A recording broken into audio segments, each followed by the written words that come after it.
Peyğəmbərimizin qızı Həzrət Fatimə Zəhranın məzarı hardadır? Peyğəmbərimizin qızı Fatimə xanımın məzarının indiyənə qədər gizli qalması uzun əsrlərdən bəri müzakirə mövzusu olub. Nəql olunub ki, bunu Fatimə xanım şəxsən İmam Əli əleyhissalama vəsiyyət etmişdi ki, tarix keçdikcə xanımın kədərli həyat hekayəsi müsəlmanlar tərəfindən araşdırılsın və nə üçün belə olması sorğulansın. Bütün bunlara baxmayaraq İslam alimləri xanımın harada dəfn edilə biləcəyi ehtimallarını irəli sürüblər. Bütün bunlara baxmayaraq Fatimə xanımın dəfn edildiyi yeri dəqiq demək mümkün deyil.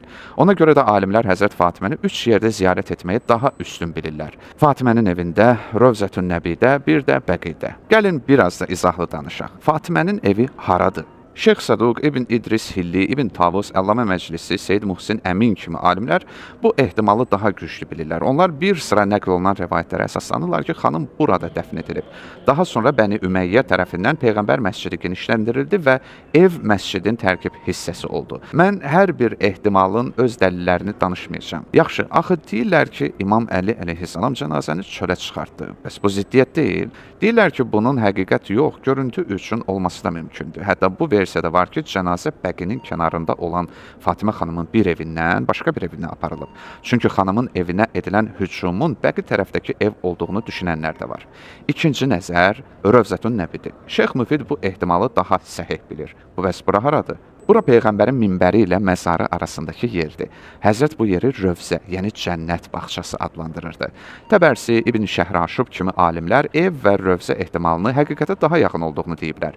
Məclisi bu iki ehtimalın bir yerə yığıla biləcəyini deyib. Çünki Rövzə Fatimə xanımın evinə də aid edilirdi. Bəhaüddin İrbili qeyd edib ki, cəmaət və tarixçilər arasında məşhur olan budur ki, Fatimə xanım Bəqidə dəfn edilib. Lakin harasında bilinmir. Ancaq bir sıra alimlər bu ehtimalı uzaq biliblər. Bir ehtimalda xanımın Əqil İbn Əbu Talibin evində dəfn edildiyidir. Əqilin evi Bəqidən kənarda, lakin ora yaxın idi. Bura haradır? Peyğəmbərin əmisi Abbas və 4 imam orada dəfn olunduqdan sonra həmin yer məqbərəyə çevrildi və Bəqi də ora qoşuldu. Bəs əhlüsünnə necə düşünür? Onlar arasındakı məşhur nəzər Fatimə xanımın Bəqidə dəfn edilməsidir. 4 imamın dəfn edildiyi yerdə. Şiələr isə deyirlər ki, orada dəfn edilən Fatimə İmam Əlinin anası Fatimə bint Əsəddir. Bəzi kəslər xanımın qəbrinə dəqiq yer verməyə ciddi cəhdlə çalışıblar ki, niyə xanımın məzarı gizlidir? Sualı örtülsün və oradan tutub həqiqətə tərəf getməsinlər. Əhlüsünnə arasında başqa nəzərlər də var. Hər bir halda Əhl-i Beyt məktəbinin alimləri qəbrin gizli qalma səbəbinin xanımın vəsiyyətinə əsasən olduğuna inanırlar.